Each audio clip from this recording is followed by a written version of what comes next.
Pois o concepto de tertulia xurdiu cando nos vimos, precisamente como en que momento, que era o que nos atravesaba? Pois nos atravesaba a necesidade de falar, non sobre nada en concreto, sino en falar. De botarlle o tempo a falar.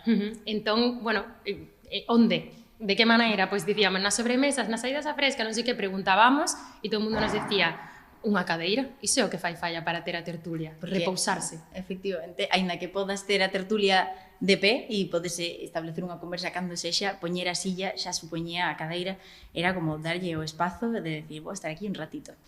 Entón, por iso foi. Na tertulia podese falar de todo. Este disco creo que fala de moitísimas cousas, de amor, de desamor, de...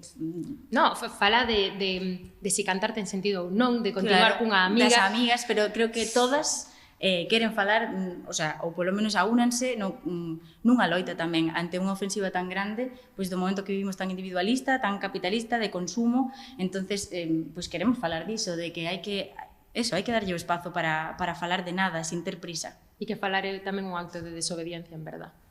E organizarte coas amigas ben difícil.